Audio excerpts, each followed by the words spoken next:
Hello दोस्तों, स्वागत है आप सभी लोगों का ज्ञानपुर यूट्यूब चैनल पर। तो आज है 22 जून और डेली की तरह आज भी हम डिस्कस करने वाले हैं करंट अफेयर्स के मोस्ट इंपॉर्टेंट क्वेश्चंस और उन क्वेश्चन से रिलेटेड जितने भी स्टैटिक पॉइंट्स हो सकते हैं उन सभी स्टैटिक पॉइंट्स को। तो सेशन को एंड तक आप लोग एंजॉय कीजिए और हम देखते हैं आज के सभी क्वेश्चंस को। ठीक है, तो चलिए सेशन को पूरा आप लोगों को विजिट करना है और चैनल पर नए हैं तो चैनल को सब्सक्राइब और जितने भी आपके स्टडी ग्रुप्स हैं, जितने फ्रेंड्स हैं, वहाँ पर वीडियो को शेयर करना ना भूलें।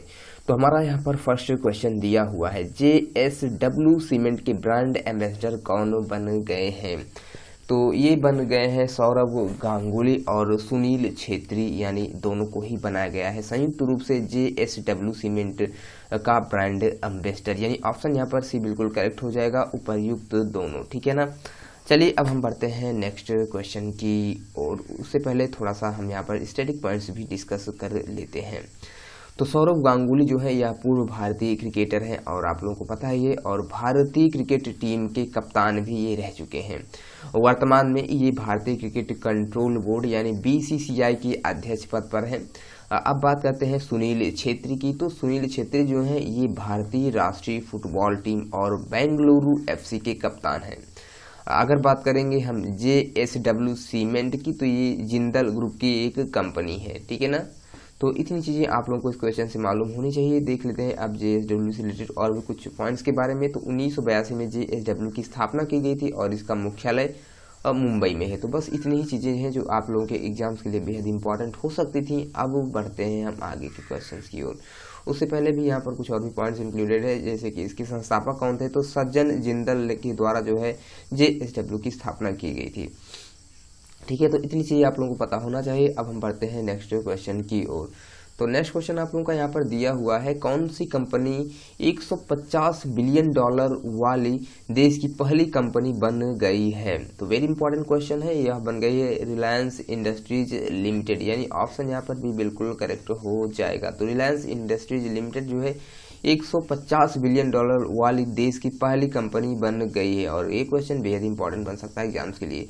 देख लेते हैं इस क्वेश्चन से रिलेटेड कुछ और भी इंपॉर्टेंट पॉइंट्स को। तो रिलायंस इंडस्ट्रीज लिमिटेड जो है इसकी स्थापना है 8 मई 1973 में की गई थी। मुख्यालय इसका मुंबई महाराष्ट्र में है। संस्थापक इसके धीरू भाई अंबानी है और चेयरमैन एंड MD कौन है? तो मुकेश अंबानी जो है ये चेयरमैन है इसके। तो इतनी चीज़ें पता होनी चाहिए इस क्वेश्चन से। अब हम बढ़ेंगे नेक्स्ट क्वेश्चन की ओर। तो आप लोगों का यहाँ पर नेक्स्ट क्वेश्चन दिया हुआ है, अंतर्राष्ट्रीय योग दिवस यानी इंटरनेशनल डे ऑफ योगा कब मनाया गया है? तो यह मनाया गया है 21 जून को और इस क्वेश्चन की जो बताया गया है यह अंतर्राष्ट्रीय योग दोस्तों, इसके लिए स्पेशल वीडियो भी आप लोगों को योगा की इस चैनल पर पड़ी हुई है। तो आप लोग जा करके वो वीडियो भी वॉच कर सकते हैं और जितने भी इंपॉर्टेंट क्वेश्चन हैं वहाँ पर इंक्लूड करके आप सभी लोगों को बताया भी गया है। ठीक है, देख लेते हैं अब इसका उद्देश्य क्या है। तो जो यह दिवस मनाया गया है इसके उद्देश्य की बात करें तो योग के प्रति लोगों को जागरूकता पैदा करना है। इसकी घोषणा जो है संयुक्त राष्ट्र यानी UN ने की थी और इस वर्ष की थीम क्या है? तो yoga for health, yoga at home इस वर्ष की थीम रही है। ठीक है, तो दोस्तों हमने पिछले वीडियो में जो है जून महीने के सभी करंट जितने भी इंपॉर्टेंट डे से डिस्कस किया हुआ है। तो आज हम डिस्कस नहीं करने वाले हैं। नेक्स्ट डे हम डिस्कस करेंगे जून महीने के सभी इंपॉर्टेंट डेज को। आज हम बढ़ेंगे नेक्स्ट क्वेश्चन की ओर। नेक्स्ट क्वेश्चन आप लोग का यहाँ पर दिया हुआ है, किसे इकोनॉमिक थिंक टैंक यानी NIPFP का अध्यक्ष नियुक्त किया गया है? तो नियुक्त हुए हैं इस पद पर उर्जित पटेल, यानी ऑप्शन यहाँ पर ए बिल्कुल करेक्ट हो जाएगा। तो इकोनॉमिक थिंक टैंक NIPFP का अध्यक्ष नियुक्त किया गया है उर्जित पटेल को। अब उर्जित पटेल को नियुक्त किया गया है तो हम देख लेते हैं कुछ इंपॉर्टेंट पॉइंट्स को इस क्वेश्चन से रिलेटेड। ठीक है, तो उर्जित पटेल जो हैं इन्हें इससे पहले गवर्नर के साथ भारतीय रिजर्व बैंक के डिप्टी गवर्नर भी ये रह चुके हैं और इन्होंने दिसंबर 2018 से RBI के गवर्नर के पद से इस्तीफा दे दिया है। ठीक है, अब बात करते हैं NIPFP की। तो इसका फुल फॉर्म हो जाता है national institute of public finance and policy. ठीक है, जिसे आप लोग हिंदी में राष्ट्रीय लोक वित्त एवं नीति संस्थान के नाम से जानते हैं। स्थापना इसकी 1976 में की गई थी और इसका मुख्यालय नई दिल्ली में है। तो आई होप कि चीज़ें क्लियर होंगी इस क्वेश्चन से रिलेटेड। अब बढ़ते हैं हम आगे के क्वेश्चन की ओर। तो आप लोग का यहाँ पर नेक्स्ट क्वेश्चन दिया हुआ है, किसने R&D पोर्टल सत्यभामा लॉन्च किया है? तो सत्यभामा पोर्टल, यह पोर्टल लॉन्च कर दिया गया है प्रहलाद जोशी के द्वारा, यानी ऑप्शन यहाँ पर बी बिल्कुल करेक्ट हो जाएगा। अब देख लेते हैं इस क्वेश्चन से रिलेटेड कुछ इंपॉर्टेंट इंफॉर्मेशन के बारे में। तो यह जो पोर्टल है इसका मुख्य उद्देश्य खनन और खनिज क्षेत्र में गुणात्मक और नवीन अनुसंधान और विकास कार्य करने के लिए शोधकर्ताओं और वैज्ञानिकों को प्रोत्साहित करना है। तो मेनली आपका ये जो सत्यभामा पोर्टल है यह जो है खनन और खनिज क्षेत्रों से संबंधित है। अब सत्यभामा जो है इससे रिलेटेड कुछ और भी पॉइंट्स हम यहाँ पर डिस्कस कर लेते हैं। तो सत्यभामा साइंस एंड टेक्नोलॉजी योजना फॉर आत्मनिर्भर भारत इन माइनिंग एडवांसमेंट, ये हो जाएगा सत्यभामा का फुल फॉर्म। थोड़ा सा लार्ज इसका जो फुल फॉर्म है लेकिन आप लोग इसे थोड़ा सा देख लीजिए। यहाँ पर फिर से मैं रिवाइज कराता हूँ, साइंस एंड टेक्नोलॉजी योजना फॉर आत्मनिर्भर भारत इन माइनिंग एडवांसमेंट। तो ये है इस सत्यभामा का फुल फॉर्म, जिसे प्रहलाद जोशी जो है ये केंद्रीय कोयला खनन और संसदीय मामलों के मंत्री हैं। तो इतनी चीज़ें आप लोगों को पता होनी चाहिए इस क्वेश्चन से रिलेटेड। बाकी अब हम बढ़ते हैं नेक्स्ट क्वेश्चन की ओर।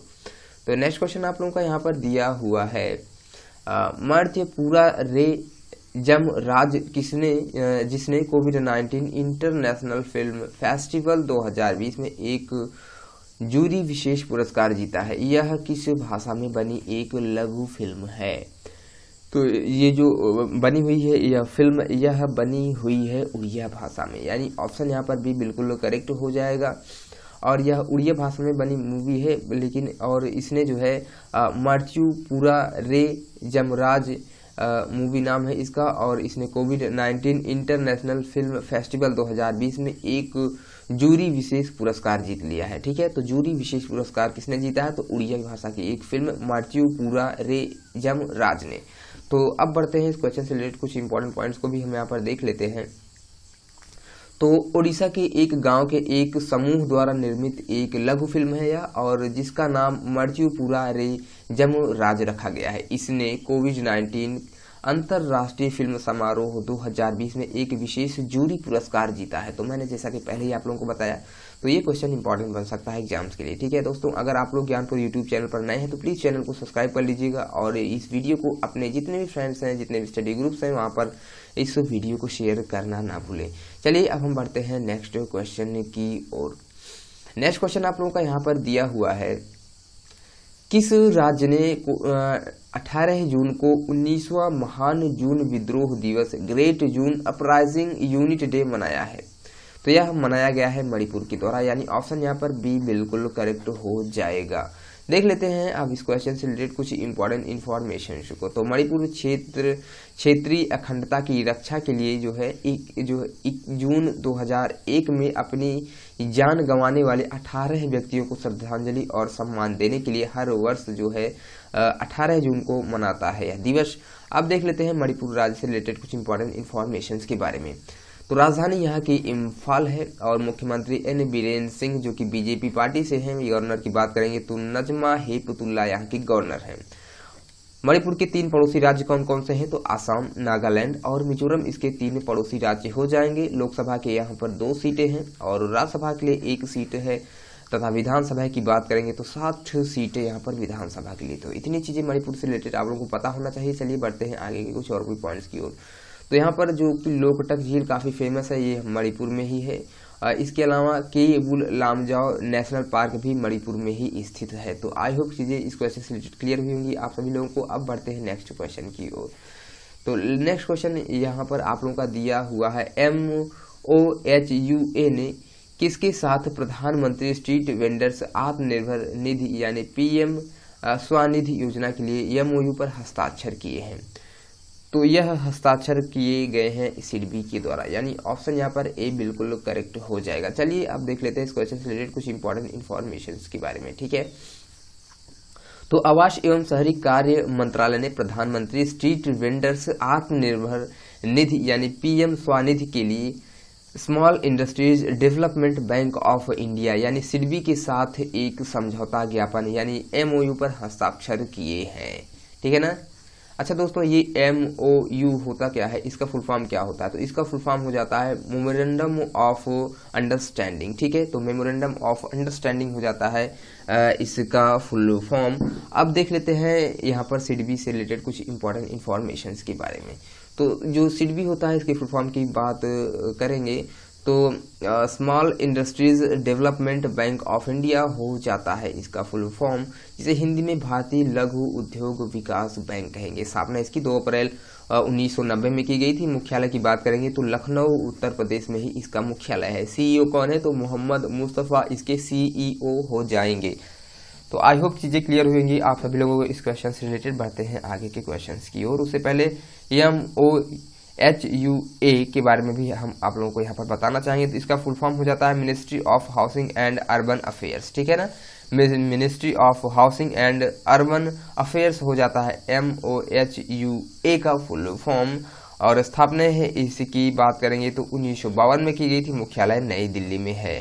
तो आई होप कि आप लोगों को इस क्वेश्चन से रिलेटेड सभी पॉइंट्स क्लियर हुई होंगे। अब हम नेक्स्ट क्वेश्चन की ओर बढ़ते हैं। नेक्स्ट क्वेश्चन आप लोगों का यहाँ पर दिया हुआ है, the room where it happened पुस्तक के लेखक कौन है? तो यह पुस्तक जो the room where it happened है, यह पुस्तक लिखी गई है जॉन वोल्टन के द्वारा, यानी ऑप्शन यहाँ पर डी बिल्कुल करेक्ट हो जाएगा। तो लेखक कौन है? तो जॉन वोल्टन है the room where it happened इस पुस्तक के लेखक। देख लेते हैं इस क्वेश्चन से रिलेटेड कुछ इंपॉर्टेंट इन्फॉर्मेशन के बारे में। तो अमेरिका के पूर्व राष्ट्रपति सुरक्षा सलाहकार जॉन बोल्टन ने अपनी नई किताब में कहा है कि अमेरिकी राष्ट्रपति डोनाल्ड ट्रंप ने फिर से राष्ट्रपति चुने जाने के लिए चीन के राष्ट्रपति शी जिनपिंग से मदद लेने की कोशिश की थी। ठीक है, तो इस पुस्तक में यही कुछ बातें लिखी हुई हैं। चलिए अब हम बढ़ते हैं आगे के क्वेश्चंस की ओर। पुस्तक का नाम दोस्तों इंपॉर्टेंट बनेगा और उसके राइटर जो है ये। तो इतनी चीज़ें आप लोगों को इस क्वेश्चन से रिलेटेड पता होनी चाहिए। अब हम देखते हैं आपका यहाँ पर नेक्स्ट क्वेश्चन। नेक्स्ट क्वेश्चन यहाँ पर दिया हुआ है, भारतीय रेलवे के किस क्षेत्र में ATMA मशीन स्थापित की गई है? तो ये वेरी इंपॉर्टेंट क्वेश्चन बन सकता है एग्जाम्स के लिए दोस्तों। तो ये स्थापित की गई है मध्य रेलवे जोन्स में, यानी ऑप्शन यहाँ पर बी बिल्कुल करेक्ट हो जाएगा। देख लेते हैं इस क्वेश्चन से रिलेटेड कुछ इंपॉर्टेंट इन्फॉर्मेशन के बारे में। चलिए बात आई है ATMA की, तो इससे रिलेटेड भी पॉइंट्स आप लोगों को पता होना चाहिए। तो सबसे पहली बात, तो ATMA का फुल फॉर्म क्या होता है? तो इसका फुल फॉर्म हो जाता है automated ticket checking and managing access. ठीक है, क्या होता है? तो automated ticket checking and managing access हो जाता है ATMA का फुल फॉर्म। और ATMA जो यह मशीन है, इसका उद्देश्य कोविड-19 महामारी को रोकना है। ठीक है, बात आई है भारतीय रेलवे की, तो इससे रिलेटेड फैक्ट्स आप लोगों को पता होना चाहिए। तो इंडियन रेलवे है ना, तो भारतीय रेलवे जिसे आप लोग इंडियन रेलवे के नाम से भी जानते हैं, स्थापना इसकी 16 अप्रैल 1853 में की गई थी। मुख्यालय कहाँ पे है? नई दिल्ली में इसका मुख्यालय है। रेलवे मंत्री कौन है? तो पीयूष गोयल जी रेलवे मंत्री हो जाएंगे। अच्छा, जो रेलवे बोर्ड है इसके अध्यक्ष कौन है? तो विनोद कुमार यादव जो है ये रेलवे बोर्ड के अध्यक्ष हैं। तो इतनी चीज़ें आप लोगों को यहाँ से क्लियर हुई होंगी इस क्वेश्चन से। उससे पहले हम देख लेते हैं और भी कुछ पॉइंट्स को।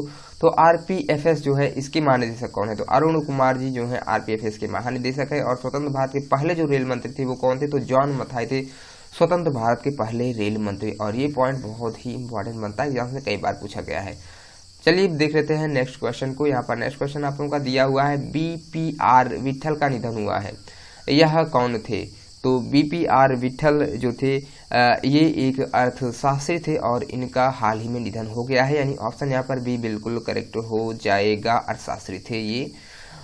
तो BPR विट्ठल ने centre for economic and social studies Hyderabad की स्थापना में भी महत्वपूर्ण भूमिका निभाई थी। तो ये क्वेश्चन इंपॉर्टेंट बनेगा। Centre for economic and social studies की स्थापना किसके द्वारा की गई थी? तो BPR विट्ठल ने इसकी स्थापना में जो है अपनी भूमिका दी थी। तो ये क्वेश्चन इंपॉर्टेंट बन सकता है एग्जाम्स के लिए। अब बढ़ते हैं नेक्स्ट क्वेश्चन की ओर। तो नेक्स्ट क्वेश्चन आप लोगों का यहाँ पर दिया हुआ है, विश्व सिकल सेल दिवस कब मनाया गया है? तो वेरी इंपॉर्टेंट क्वेश्चन बनेगा एग्जाम्स के लिए। 19 जून को मनाया गया है विश्व सिकल सेल दिवस। सिकिल सेल दिवस एक तरह का रोग है और इसमें क्या होता है कि जो आरबीसीज होती हैं उनका आकार हाशिए की तरह हो जाता है और ऑक्सीजन जो है लगातार कंटिन्यूसली फ्लो में नहीं आ पाती है, जिससे ऑक्सीजन की कमी की वजह से इसमें व्यक्ति की मृत्यु भी हो सकती है और बहुत ही घातक रोग होता है और यह एक तरह का वंशानुगत रोग है। चलिए थोड़ा सा हम देख लेते हैं। फिलहाल यहाँ पर मैंने पॉइंट्स को इंक्लूड किया हुआ है, सभी पॉइंट्स, ठीक है। तो देखते हैं यहाँ पर। तो सिकिल सेल रोग जो है यह खून से संबंधित एक आनुवंशिक रोग है जिसमें व्यक्ति का हीमोग्लोबिन एस आकार जो होता है दोषपूर्ण होता है और इस रोग से पीड़ित मरीज के खून में पर्याप्त ऑक्सीजन न होने के कारण उसे जल्दी ही थकान महसूस होती है। अच्छा, अब ये जो सिकल सेल दिवस मनाया गया है इसका उद्देश्य क्या है मनाए जाने का, तो आप लोगों को यहाँ से इतनी चीज़ें क्लियर हुई हो दोस्तों। क्या है सिकल सेल रोग? तो यह एक तरह की बीमारी है। इसमें क्या होता है कि ये फिलहाल आनुवंशिक रोग होता है, ये एक पीढ़ी से दूसरी पीढ़ी में स्थानांतरित भी हो जाता है और इसे कंट्रोल किया जा सकता है। अगर इसे स्टार्टिंग में इसके लक्षणों का पता चल सके तो इसे कंट्रोल किया जा सकता है, लेकिन अगर इसके लक्षण काफ़ी बढ़ गए हैं तो इसे कंट्रोल करना मुश्किल है, यानी इसका कोई इलाज भी नहीं है। और इसमें जो होता है ये जो आरबीसीज होती हैं गोलाकार होती हैं, लेकिन ये गोलाकार से जब यह रोग हो जाता है तो ये चंद्राकार अर्धचंद्राकार हो जाती हैं, यानी इनका आकार जो है हंसिए की तरह ऐसे ही हो जाता है, चिपटे हो जाता है और जो ऑक्सीजन होती है इनमें पर्याप्त रूप से संचरित नहीं हो पाती है और ऑक्सीजन पता ही है आप लोगों को ना मिलने की वजह से क्या होगा, ठीक है ना। तो ऑक्सीजन बहुत ही महत्वपूर्ण होता है शरीर के लिए, इस वजह से यह भयंकर रोग भी की कैटेगरी में इसे रखा गया है।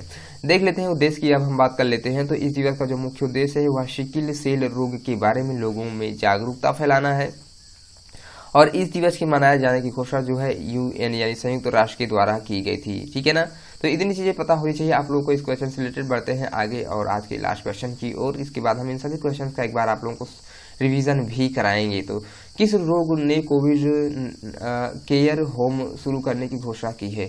तो किस राज्य ने कह रहा है, तो किस राज्य ने जो है कोविड केयर होम की शुरुआत जो है करने की घोषणा की गई है? तो यह घोषणा जो है ओडिशा राज्य सरकार के द्वारा की गई, यानी ऑप्शन यहाँ पर भी बिल्कुल करेक्ट हो जाएगा। देख लेते हैं इस क्वेश्चन से रिलेटेड कुछ इंपॉर्टेंट इन्फॉर्मेशन को। तो कोविड केयर होम का उद्देश्य जिन लोगों को खांसी है या सर्दी है, बुखार है, उन्हें कोविड केयर होम में रखा जाएगा, ठीक है। तो आप लोगों ने देखा यह ओडिशा राज्य सरकार के द्वारा यह स्कीम चलाई गई कोविड केयर होम। अब देख लेते हैं ओडिशा राज्य से रिलेटेड कुछ इंपॉर्टेंट पॉइंट्स के बारे में। स्थापना 1 अप्रैल 1936 में की गई थी। राजधानी यहाँ की भुवनेश्वर है। मुख्यमंत्री की बात करते हैं तो नवीन पटनायक जो कि बीजू जनता दल पार्टी से हैं, यहाँ के मुख्यमंत्री हैं। गवर्नर कौन है? तो गणेशी लाल यहाँ के जो है गवर्नर हो जाएंगे और मुख्य न्यायाधीश यहाँ का है मोहम्मद रफीक जी, यहाँ के मुख्य न्यायाधीश हैं, ठीक है ना। तो इतनी चीज़ें आप लोगों को इस क्वेश्चन से क्लियर हुई होंगी। बढ़ते हैं और भी पॉइंट्स की और। तो उड़ीसा का जो राजकीय पशु है यह कौन सा है? तो इसका इस स्टेट का राजकीय पशु सांभर है। राजकीय पक्षी कौन है? तो इंडियन रोलर यहाँ का राजकीय पक्षी है। बाकी राजकीय वृक्ष अशोक हो जाएगा। 5 पड़ोसी राज्य भी हैं, कौन कौन से हैं? तो पश्चिम बंगाल, झारखंड, छत्तीसगढ़ और आंध्र प्रदेश है ना। आंध्र प्रदेश जो कि तेलंगाना के अंतर्गत आता है। तो यहाँ का 5 पड़ोसी राज्य इसके हो जाएंगे। बात कर लेते हैं लोकसभा सीटों की। तो 21 सीटें यहाँ पर लोकसभा के लिए हैं और 10 सीटें यहाँ पर राज्यसभा के लिए हैं। 147 सीटें यहाँ पर विधानसभा के लिए हैं और चिल्का झील जो है यह भारत की सबसे बड़ी खारे पानी की झील है और इसे लैगून झील भी कहते हैं। यह भी उड़ीसा में ही स्थित है। तो ये क्वेश्चन भी इंपॉर्टेंट बनता है एग्जाम्स के लिए और कई बार ये चिल्का झील से रिलेटेड क्वेश्चन बना है एग्जाम्स में। बाकी बात कर लेते हैं भारत का सबसे लंबा बांध जो कि हीराकुंड बांध है, यह भी ओडिशा की महानदी पर स्थित है। महानदी ओडिशा में ही पड़ती है और जो ओडिशा है यहीं पर ये आपका हीराकुंड बांध पड़ता है।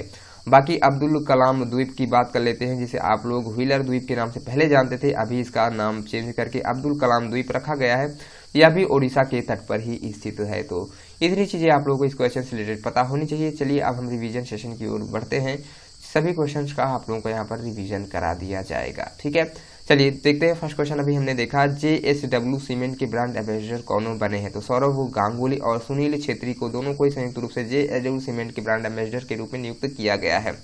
नेक्स्ट क्वेश्चन हमारा यहाँ पर था कौन सी कंपनी 150 बिलियन डॉलर वाली देश की पहली कंपनी बन गई है? तो रिलायंस इंडस्ट्रीज बन गई है पहली कंपनी। नेक्स्ट क्वेश्चन की ओर बढ़ते हैं। अंतर्राष्ट्रीय योग दिवस यानी इंटरनेशनल डे ऑफ योगा कब मनाया गया है? तो 21 जून को मनाया गया है। किसे इकोनॉमिक थिंक टैंक यानी NIPFP का अध्यक्ष नियुक्त किया गया है? तो उर्जित पटेल को नियुक्त किया गया है। नेक्स्ट क्वेश्चन है, किसने R&D पोर्टल सत्यभामा लॉन्च किया है?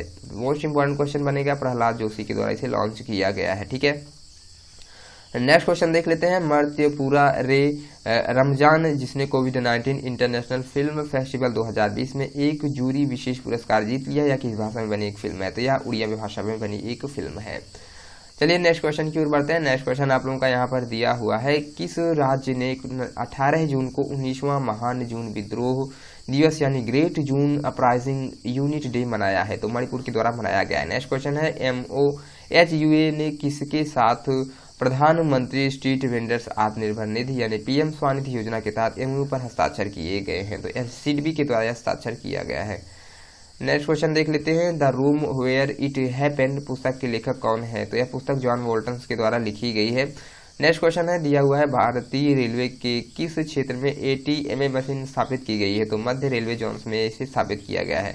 नेक्स्ट क्वेश्चन है, BPR विट्ठल का निधन हुआ है या कौन थे? तो यह एक अर्थशास्त्री थे और बेहद इंपॉर्टेंट क्वेश्चन बनेगा एग्जाम्स के लिए। नेक्स्ट क्वेश्चन है, विश्व सिकिल सेल दिवस कब मनाया गया? तो 19 जून को मनाया गया है विश्व सिकिल सेल दिवस। ठीक है, नेक्स्ट क्वेश्चन है, किस राज्य ने कोविड-19 केयर जो है कोविड केयर होम शुरू करने की घोषणा की है? तो ओडिशा राज्य सरकार के द्वारा कोविड केयर होम की सुविधा जो है शुरू की जाएगी। दोस्तों बस आज का वीडियो यहीं तक रहने वाला है। चलिए अब हम मिलते हैं नेक्स्ट वीडियो में। इससे पहले आप लोगों से ये रिक्वेस्ट करना चाहूँगा, प्लीज़ अगर आप लोगों ने चैनल को अभी तक सब्सक्राइब नहीं किया तो चैनल को सब्सक्राइब कर लीजिए। आपका चैनल ज्ञानपुर आप लोगों के लिए बेहतर करने की कोशिश कर रहा है, और अगर आप लोग हमें सपोर्ट करते हैं तो चीज़ें और भी बेहतर आप लोगों को चैनल पर मिलने वाली हैं। तो आप लोग हमें सपोर्ट कीजिए, आने वाली डेज में आप लोगों के लिए और भी बेहतर कंटेंट प्रोवाइड किया जाएगा। तो प्लीज़ अगर आप लोगों ने अभी वीडियो को शेयर नहीं किया तो वीडियो को अभी शेयर कर दीजिए। तो चलिए फिर मिलते हैं नेक्स्ट वीडियो में, तब तक के लिए जय हिंद जय भारत।